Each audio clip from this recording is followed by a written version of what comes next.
Hello दोस्तों। आज मैं आपके लिए जो रीट के एग्ज़ाम से बहुत ही महत्वपूर्ण टॉपिक है चित्रकला, वो लेके आया हूँ। ये सिलेबस में भी नया जुड़ा है और इसके क्वेश्चन आने के चांसेस पूरे के पूरे हैं। तो आज हम क्वेश्चनों के माध्यम से इस टॉपिक को पूरा कवर कर लेते हैं ताकि हमारा प्रश्न है वो एग्ज़ाम में गलत ना हो। तो हम शुरू करते हैं। आपको पहला प्रश्न स्क्रीन पर दिखाई दे रहा होगा। व्यक्ति शैली के चित्र किस चित्र शैली से संबंधित हैं? यहाँ पे पूछा गया है व्यक्ति शैली के चित्र किस चित्र शैली से संबंधित हैं। चार ऑप्शन दे रखे हैं आपके पास: बूंदी शैली, अलवर शैली, जयपुर शैली या कोटा शैली। ठीक है, तो यहाँ पे आपको इसका उत्तर करना है जयपुर शैली। इसका उत्तर होगा जयपुर शैली, क्योंकि व्यक्ति शैली के चित्र जयपुर शैली से ही संबंधित है, जिसको हम आदम कद चित्र भी बोलते हैं या फिर पोर्ट्रेट भी बोलते हैं। तो ये जब दो नाम आए या फिर व्यक्ति शैली के चित्र ऐसा पूछा जाए तब आपको उत्तर हमेशा जयपुर शैली से ही करना है। तो हम अगले प्रश्न की तरफ बढ़ जाते हैं। निम्न में से किसके शासनकाल को मेवाड़ की लघु चित्रशैली का स्वर्णकाल कहा जाता है? मेवाड़ की लघु चित्रशैली, यहाँ पे पूछा है लघु चित्रशैली, कंफ्यूज नहीं होना है, लघु चित्रशैली। तो ऑप्शन देखते हैं हम। अनूप सिंह के शासनकाल के समय, उम्मेद सिंह, जगत सिंह प्रथम या विजय सिंह। तो याद रखिएगा, जो मेवाड़ की लघु चित्रशैली का शासनकाल था वो हमेशा जगत सिंह प्रथम के नाम से है।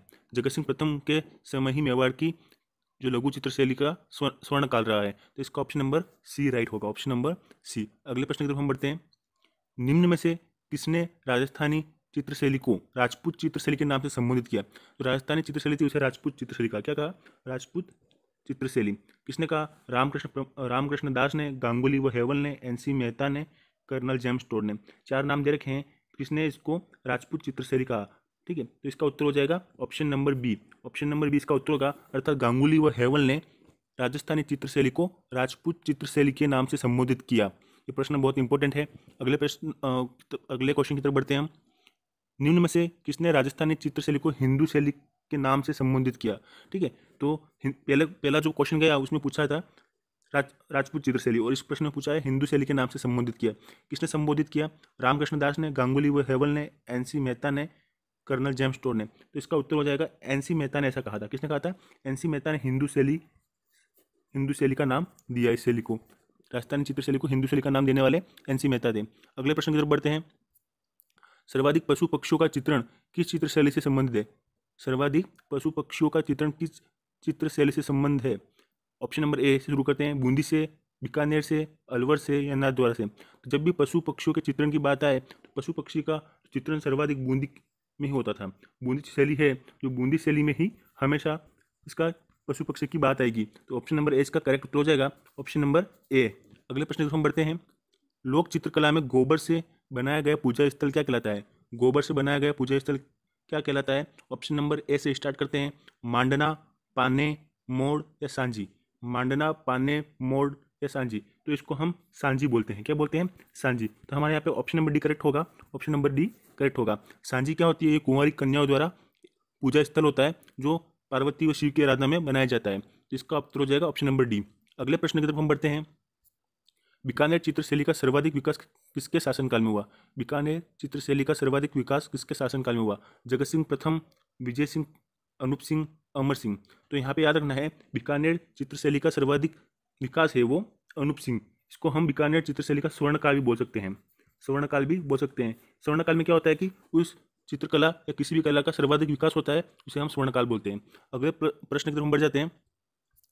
निम्न में से सबसे प्राचीनतम चित्रशैली कौन सी है? निम्न में से सबसे प्राचीनतम चित्रशैली कौन सी है? यहाँ पर चार चित्रशैलियाँ दे रखी हैं, जयपुर, मारवाड़, मेवाड़ या हाड़ौती। ठीक है, तो प्राचीनतम पूछा है, तो जब भी प्राचीनतम की बात आए तो मेवाड़ चित्रशैली सबसे प्राचीन है, सबसे पुरानी है, प्राचीन है, सबसे पहले यही आई है। तो इसका उत्तर हो जाएगा option number C. Option number C इसका सही उत्तर होगा। अगले प्रश्न की तरफ हम बढ़ जाते हैं। हम जल्दी से बहुत सारे प्रश्न कवर करने हैं, फालतू की बातें नहीं करनी है इसमें। निम्न में से कौन सी चित्रशैली कबूतरों के अंकन के लिए प्रसिद्ध है? ठीक है, कबूतरों के अंकन के लिए प्रसिद्ध है पूछा गया है। तो कबूतर पशु पक्षी के लिए हमेशा एक ही चित्रशैली होती है। देख लेते हैं कौन कौन से ऑप्शन दे रखे हैं। अलवर चित्रशैली, कोटा चित्रशैली, बूंदी चित्रशैली या जयपुर चित्रशैली। तो इसका उत्तर हो जाएगा option number C. Option number C, Bundi.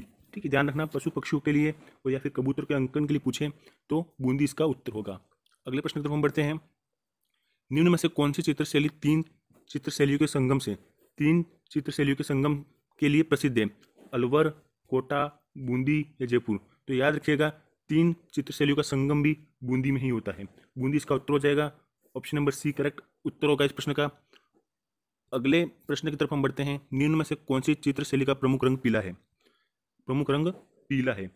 तो यहाँ पे चार ऑप्शन दे रखे हैं, अलवर का, कोटा का, बीकानेर का या जयपुर का। तो जो पीला चित्र है, सॉरी पीला जो कलर है वो हमेशा बीकानेर में सर्वाधिक करते थे। बीकानेर के जो चित्रकार थे वो इसका उपयोग ज़्यादा करते थे।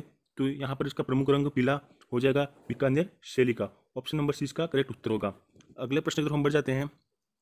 निम्न में से कौन सी चित्रशैली का प्रमुख रंग सुनहरा है? सुनहरा, गोल्डन। क्या है? गोल्डन। तो ऑप्शन दे रखे हैं अलवर, कोटा, बूंदी, जयपुर। तो यहाँ पे ऑप्शन यहाँ पे जो इसका सही ऑप्शन होगा वो होगा कोटा। जो कोटा चित्रशैली है उसमें गोल्डन कलर का यूज किया गया था। अगले प्रश्न की तरफ हम बढ़ते हैं। निम्न में से कौन सी चित्रशैली पर मूमल चित्रशैली का प्रभाव सबसे अधिक है? मूमल, मूमल की कथा आपने पढ़ी होगी, मूमल की कहानी पढ़ी होगी। तो यहाँ पे मूमल चित्रशैली का प्रभाव किस शैली में अधिक है? अलवर, कोटा चित्रशैली, बूंदी चित्रशैली या जयपुर चित्रशैली? ठीक है, तो यहाँ पे ऑप्शन में मिसप्रिंट हो गई है। तो यहाँ पे इसका सही उत्तर वैसे होगा जैसलमेर। जैसलमेर होता है। मूमल चित्रशैली का सर्वाधिक प्रभाव जैसलमेर चित्रशैली में ही पड़ा था। तो इन चारों में से कोई उत्तर नहीं है, इसका सही उत्तर आपको मानना है जैसलमेर। टाइपिंग मिस्टेक हो गई है, माफ कीजिएगा। अगले प्रश्न की तरफ हम बढ़ते हैं। निम्न में से कौन सी एकमात्र चित्रशैली जिसने बाहरी प्रभाव को, मतलब बाहरी चित्रशैली के प्रभाव को शामिल नहीं किया? अलवर, कोटा, बूंदी या जैसलमेर? तो याद रखना, एकमात्र ऐसी चित्रशैली है जिसने बाहरी चित्रशैली के प्रभाव को शामिल नहीं किया, वह है जैसलमेर। कौन सी? जैसलमेर। ऑप्शन नंबर डी इसका करेक्ट होगा। जैसलमेर एकमात्र ऐसी चित्रशैली थी जिसने बाहरी चित्रशैली के प्रभाव को अपने यहाँ पे शामिल नहीं किया। जैसलमेर शैली का प्रमुख चित्र है, जैसलमेर शैली का प्रमुख चित्र है मूमल, मोनालिसा, बालकृष्ण या उपरोक्त सभी। तो याद रखिएगा, जैसलमेर चित्रशैली का, जैसे मैं आपको बता चुका हूँ, मूमल, मूमल है वो कथा कहाँ की है? जैसलमेर की है। और यहाँ पर ही सबसे ज़्यादा मूमल के चित्र आपको देखने को मिलेंगे। गांवों का चितेरा के रूप में प्रसिद्ध है। यहाँ पे चार व्यक्तियों के नाम दे रखे हैं। तो इनमें से किसको गांवों का चितेरा कहा जाता था? ठीक है, ये कहा जाता है परमानंद चोयल को कहा जाता है, बूढ़ सिंह शेखावत, जगमोहन माथोड़िया या सौभागमल गहलोत। तो याद रखिएगा, इसका उत्तर होगा ऑप्शन नंबर बी। बूढ़ सिंह शेखावत को गांवों का चितेरा बोलते हैं। क्या बोलते हैं? गांवों का चितेरा। और भैंसों का चितेरा किससे बोलते हैं? परमानंद चोयल को। लेकिन हमें यहाँ पे गांवों का चितेरा पूछा है, तो इसका ऑप्शन बी राइट होगा। अगले प्रश्न की तरफ हम बढ़ जाते हैं। प्रसिद्ध चित्रकार ताजू का संबंध किस जिले से? ताजू का संबंध, ताजू नाम है तो इस चित्रकार का नाम है, तो वह चित्रकार किस जिले से संबंध रखता है? शाहपुरा भीलवाड़ा से, सांगोद कोटा से, पुष्कर अजमेर से या अट्टू बारा से? तो याद रखिएगा, ताजू का नाम आते ही आपको हमेशा शाहपुरा भीलवाड़ा करना है। वह शाहपुरा भीलवाड़ा से बिलोंग करता है। तो इसका उत्तर हो जाएगा ऑप्शन नंबर ए। क्या होगा? Option number A. अगले प्रश्न की तरफ हम बढ़ते हैं। रागमाला नामक चित्र किस चित्रशैली से संबंधित है? रागमाला नामक चित्र किस चित्रशैली से संबंधित है? ऑप्शन दे रखे हैं हमारे पास यहाँ पे मेवाड़, मारवाड़, यहाँ पे मारवाड़ दे रखा, मिसप्रिंट है वापस से, ढूंढाड़। तो याद रखना, रागमाला है वो हमेशा मेवाड़ से संबंधित था।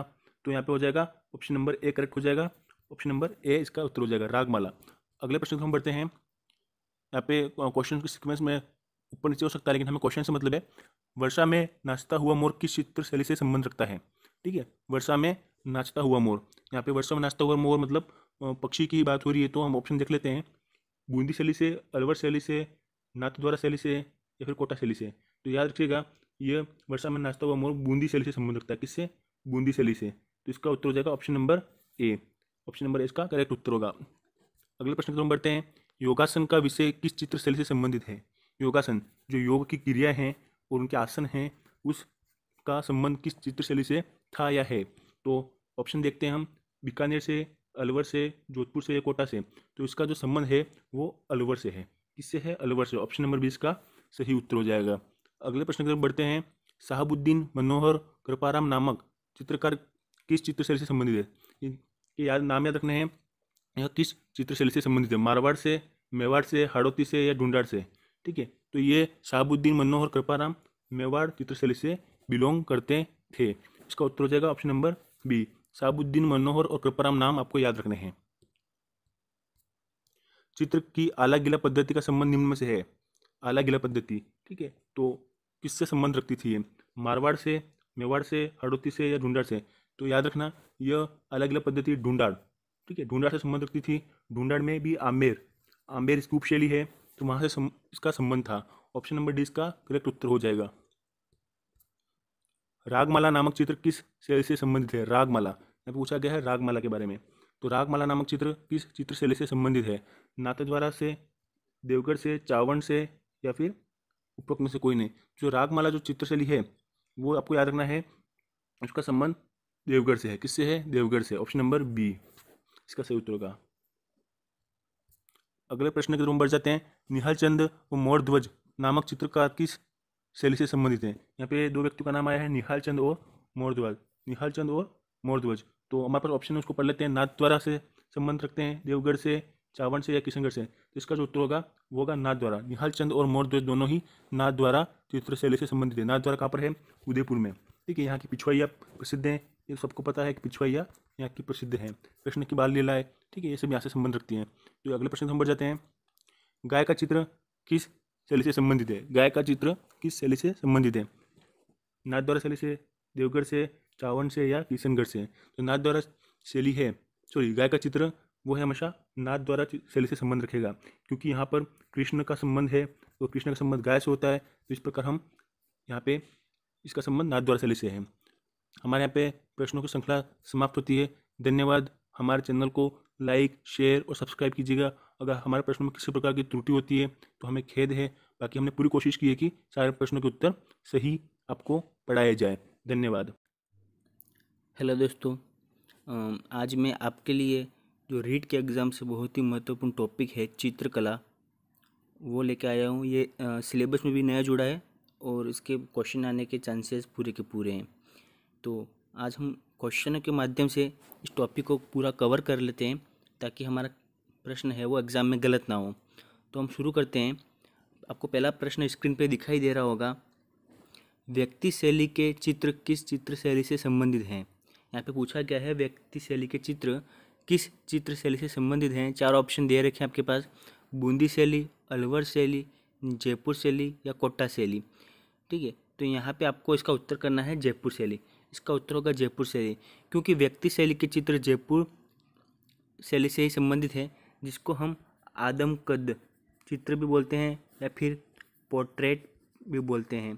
तो ये जब दो नाम आए या फिर व्यक्ति शैली के चित्र ऐसा पूछा जाए, तब आपको उत्तर हमेशा जयपुर शैली से ही करना है। तो हम अगले प्रश्न की तरफ बढ़ जाते हैं। निम्न में से किसके शासनकाल को मेवाड़ की लघु चित्रशैली का स्वर्ण काल कहा जाता है? मेवाड़ की लघु चित्रशैली, यहाँ पे पूछा है लघु चित्रशैली, कंफ्यूज नहीं होना है, लघु चित्रशैली। तो ऑप्शन देखते हैं हम। अनूप सिंह के शासनकाल के समय, उम्मेद सिंह, जगत सिंह प्रथम या विजय सिंह। तो याद रखिएगा, जो मेवाड़ की लघु चित्रशैली का शासनकाल था वो हमेशा जगत सिंह प्रथम के नाम से है। जगत सिंह प्रथम के समय ही मेवाड़ की जो लघु चित्रशैली का स्वर्ण काल रहा है। तो इसका ऑप्शन नंबर सी राइट होगा, ऑप्शन नंबर सी। अगले प्रश्न की तरफ हम बढ़ते हैं। निम्न में से किसने राजस्थानी चित्रशैली को राजपूत चित्रशैली के नाम से संबोधित किया? जो राजस्थानी चित्रशैली थी उसे राजपूत चित्रशैली कहा। क्या कहा? राजपूत चित्रशैली। किसने कहा? रामकृष्ण दास ने, गांगुली व हेवल ने, एनसी मेहता ने, कर्नल जेम्स टोड ने। चार नाम दे रखे हैं, किसने इसको राजपूत चित्रशैली कहा। ठीक है, तो इसका उत्तर हो जाएगा option number B. Option number B इसका उत्तर होगा, अर्थात गांगुली व हेवल ने राजस्थानी चित्रशैली को राजपूत चित्रशैली के नाम से संबोधित किया। ये प्रश्न बहुत इंपॉर्टेंट है। अगले क्वेश्चन की तरफ बढ़ते हैं हम। निम्न में से किसने राजस्थानी चित्रशैली को हिंदू शैली के नाम से संबोधित किया? ठीक है, तो पहला जो क्वेश्चन गया उसमें पूछा था राजपूत चित्रशैली, और इस प्रश्न में पूछा है हिंदू शैली के नाम से संबोधित किया। किसने संबोधित किया? रामकृष्ण दास ने, गांगुली व हेवल ने, एनसी मेहता ने, कर्नल जेम्स टोड ने। तो इसका उत्तर हो जाएगा एनसी मेहता ने ऐसा कहा था। किसने कहा था? एनसी मेहता ने हिंदू शैली का नाम दिया इस शैली को। राजस्थानी चित्रशैली को हिंदू शैली का नाम देने वाले एनसी मेहता थे। अगले प्रश्न की तरफ बढ़ते हैं। सर्वाधिक पशु पक्षियों का चित्रण किस चित्रशैली से संबंधित है? सर्वाधिक पशु पक्षियों का चित्रण किस चित्रशैली से संबंध है? ऑप्शन नंबर ए से शुरू करते हैं। बूंदी से, बीकानेर से, अलवर से या नाथद्वारा से। तो जब भी पशु पक्षियों के चित्रण की बात आए तो पशु पक्षी का चित्रण सर्वाधिक बूंदी में ही होता था। बूंदी शैली है जो बूंदी शैली में ही हमेशा इसका पशु पक्षी की बात आएगी। तो ऑप्शन नंबर ए इसका करेक्ट उत्तर हो जाएगा, ऑप्शन नंबर ए। अगले प्रश्न की तरफ हम बढ़ते हैं। लोक चित्रकला में गोबर से बनाया गया पूजा स्थल क्या कहलाता है? गोबर से बनाया गया पूजा स्थल क्या कहलाता है? ऑप्शन नंबर ए से स्टार्ट करते हैं। मांडना, पाने, मोड़ या सांझी। मांडना, पाने, मोड़ या सांझी। तो इसको हम सांझी बोलते हैं। क्या बोलते हैं? सांझी। तो हमारे यहाँ पे ऑप्शन नंबर डी करेक्ट होगा, ऑप्शन नंबर डी करेक्ट होगा। सांझी क्या होती है? ये कुंवारी कन्याओं द्वारा पूजा स्थल होता है जो पार्वती व शिव की आराधना में बनाया जाता है। जिसका उत्तर हो जाएगा ऑप्शन नंबर डी। अगले प्रश्न की तरफ हम बढ़ते हैं। बीकानेर चित्रशैली का सर्वाधिक विकास किसके शासनकाल में हुआ? बीकानेर चित्रशैली का सर्वाधिक विकास किसके शासनकाल में हुआ? जगत सिंह प्रथम, विजय सिंह, अनूप सिंह, अमर सिंह। तो यहाँ पे याद रखना है बीकानेर चित्रशैली का सर्वाधिक विकास है वो अनूप सिंह। इसको हम बीकानेर चित्रशैली का स्वर्णकाल भी बोल सकते हैं। स्वर्णकाल भी बोल सकते हैं। स्वर्णकाल में क्या होता है कि उस चित्रकला या किसी भी कला का सर्वाधिक विकास होता है, उसे हम स्वर्णकाल बोलते हैं। अगले प्रश्न की तरफ हम बढ़ जाते हैं। निम्न में से सबसे प्राचीनतम चित्रशैली कौन सी है? निम्न में से सबसे प्राचीनतम चित्रशैली कौन सी है? यहाँ पर 4 चित्रशैलियाँ दे रखी हैं। जयपुर, मारवाड़, मेवाड़ या हाड़ौती। ठीक है, तो प्राचीनतम पूछा है, तो जब भी प्राचीनतम की बात आए तो मेवाड़ चित्रशैली सबसे प्राचीन है, सबसे पुरानी है, प्राचीन है, सबसे पहले यही आई है। तो इसका उत्तर हो जाएगा option number C. Option number C इसका सही उत्तर होगा। अगले प्रश्न की तरफ हम बढ़ जाते हैं। हमें जल्दी से बहुत सारे प्रश्न कवर करने हैं, फालतू की बातें नहीं करनी है इसमें। निम्न में से कौन सी चित्रशैली कबूतरों के अंकन के लिए प्रसिद्ध है? ठीक है, कबूतरों के अंकन के लिए प्रसिद्ध है पूछा गया है। तो कबूतर पशु पक्षी के लिए हमेशा एक ही चित्रशैली होती है। देख लेते हैं कौन कौन से ऑप्शन दे रखे हैं। अलवर चित्रशैली, कोटा चित्रशैली, बूंदी चित्रशैली या जयपुर चित्रशैली। तो इसका उत्तर हो जाएगा option number C. Option number C, Bundi. ठीक है, ध्यान रखना पशु पक्षियों के लिए और या फिर कबूतर के अंकन के लिए पूछें तो बूंदी इसका उत्तर होगा। अगले प्रश्न की तरफ हम बढ़ते हैं। निम्न में से कौन सी चित्रशैली 3 चित्रशैलियों के संगम के लिए प्रसिद्ध है? अलवर, कोटा, बूंदी या जयपुर। तो याद रखिएगा 3 चित्रशैलियों का संगम भी बूंदी में ही होता है। बूंदी इसका उत्तर हो जाएगा, ऑप्शन नंबर सी करेक्ट उत्तर होगा इस प्रश्न का। अगले प्रश्न की तरफ हम बढ़ते हैं। निम्न में से कौन सी चित्रशैली का प्रमुख रंग पीला है? प्रमुख रंग पीला है। तो यहाँ पे 4 ऑप्शन दे रखे हैं, अलवर का, कोटा का, बीकानेर का या जयपुर का। तो जो पीला जो कलर है वो हमेशा बीकानेर में सर्वाधिक करते थे। बीकानेर के जो चित्रकार थे वो इसका उपयोग ज़्यादा करते थे। तो यहाँ पर इसका प्रमुख रंग पीला हो जाएगा बीकानेर शैली का। ऑप्शन नंबर सी इसका करेक्ट उत्तर होगा। अगले प्रश्न की तरफ हम बढ़ जाते हैं। निम्न में से कौन सी चित्रशैली का प्रमुख रंग सुनहरा है? सुनहरा, गोल्डन। क्या है? गोल्डन। तो ऑप्शन दे रखे हैं अलवर, कोटा, बूंदी, जयपुर। तो यहाँ पे जो इसका सही ऑप्शन होगा वो होगा कोटा। जो कोटा चित्रशैली है उसमें गोल्डन कलर का यूज किया गया था। अगले प्रश्न की तरफ हम बढ़ते हैं। निम्न में से कौन सी चित्रशैली पर मूमल चित्रशैली का प्रभाव सबसे अधिक है? मूमल की कथा आपने पढ़ी होगी, मूमल की कहानी पढ़ी होगी। तो यहाँ पे मूमल चित्रशैली का प्रभाव किस शैली में अधिक है? अलवर, कोटा चित्रशैली, बूंदी चित्रशैली या जयपुर चित्रशैली। ठीक है, तो यहाँ पे ऑप्शन में मिसप्रिंट हो गई है। तो यहाँ पे इसका सही उत्तर वैसे होगा जैसलमेर होता है। मूमल चित्रशैली का सर्वाधिक प्रभाव जैसलमेर चित्रशैली में ही पड़ा था। तो इन चारों में से कोई उत्तर नहीं है, इसका सही उत्तर आपको मानना है जैसलमेर। टाइपिंग मिस्टेक हो गई है, माफ़ कीजिएगा। अगले प्रश्न की तरफ हम बढ़ते हैं। निम्न में से कौन सी एकमात्र चित्रशैली जिसने बाहरी प्रभाव को, मतलब बाहरी चित्रशैली के प्रभाव को शामिल नहीं किया? अलवर, कोटा, बूंदी या जैसलमेर। तो याद रखना एकमात्र ऐसी चित्रशैली है जिसने बाहरी चित्रशैली के प्रभाव को शामिल नहीं किया, वह है जैसलमेर। कौन सी? जैसलमेर। ऑप्शन नंबर डी इसका करेक्ट होगा। जैसलमेर एकमात्र ऐसी चित्रशैली थी जिसने बाहरी चित्रशैली के प्रभाव को अपने यहाँ पे शामिल नहीं किया। जैसलमेर शैली का प्रमुख चित्र है जैसलमेर शैली का प्रमुख चित्र है? मूमल, मोनालिसा, बालकृष्ण या उपरोक्त सभी? तो याद रखिएगा जैसलमेर चित्र शैली का, जैसे मैं आपको बता चुका हूँ, मूमल है वो कथा कहाँ की है? जैसलमेर की है। और यहाँ पर ही सबसे ज़्यादा मूमल के चित्र आपको देखने को मिलेंगे। गांवों का चितेरा के रूप में प्रसिद्ध है। यहाँ पे 4 व्यक्तियों के नाम दे रखे हैं, तो इनमें से किसको गांवों का चितेरा कहा जाता था? ठीक है, ये कहा जाता है परमानंद चोयल को कहा जाता है, बूढ़ सिंह शेखावत, जगमोहन माथोड़िया या सौभाग्यमल गहलोत? तो याद रखिएगा इसका उत्तर होगा ऑप्शन नंबर बी। बूढ़ सिंह शेखावत को गांवों का चितेरा बोलते हैं। क्या बोलते हैं? गांवों का चितेरा। और भैंसों का चितेरा किससे बोलते हैं? परमानंद चोयल को। लेकिन हमें यहाँ पे गांवों का चित्र पूछा है, तो इसका ऑप्शन बी राइट होगा। अगले प्रश्न की तरफ हम बढ़ जाते हैं। प्रसिद्ध चित्रकार ताजू का संबंध किस जिले से? ताजू का संबंध, ताजू नाम है, तो इस चित्रकार का नाम है, तो वह चित्रकार किस जिले से संबंध रखता है? शाहपुरा भीलवाड़ा से, सांगोद कोटा से, पुष्कर अजमेर से या अटरू बारा से? तो याद रखिएगा ताजू का नाम आते ही आपको हमेशा शाहपुरा भीलवाड़ा करना है।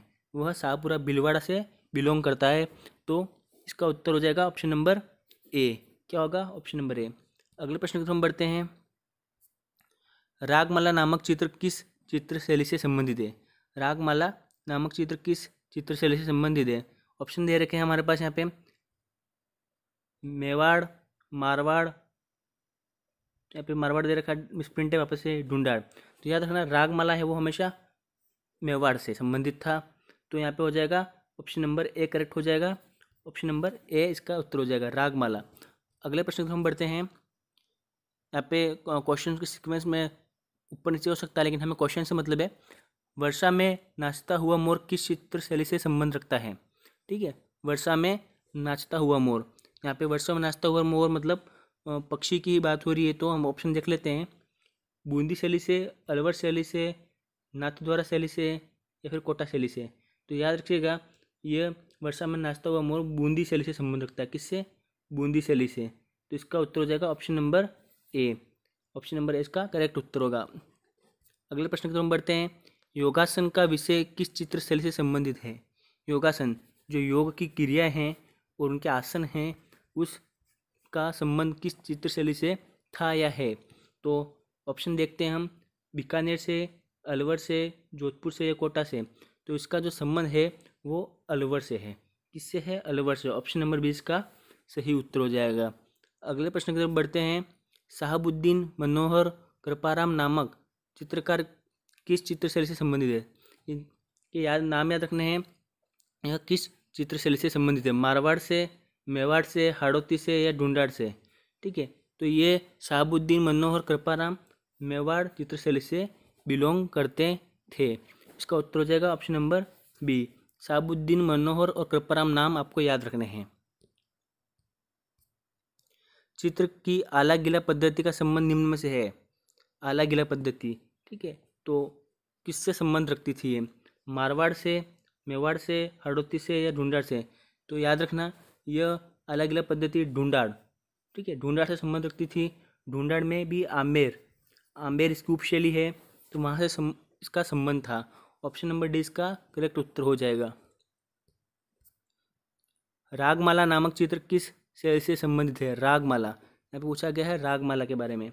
तो रागमाला नामक चित्र किस चित्र शैली से संबंधित है? नाथद्वारा से, देवगढ़ से, चावंड से या फिर उपरोक्त में से कोई नहीं? जो रागमाला जो चित्र शैली है वो आपको याद रखना है, उसका संबंध देवगढ़ से है। किससे है? देवगढ़ से। ऑप्शन नंबर बी इसका सही उत्तर होगा। अगले प्रश्न की तरफ हम बढ़ जाते हैं।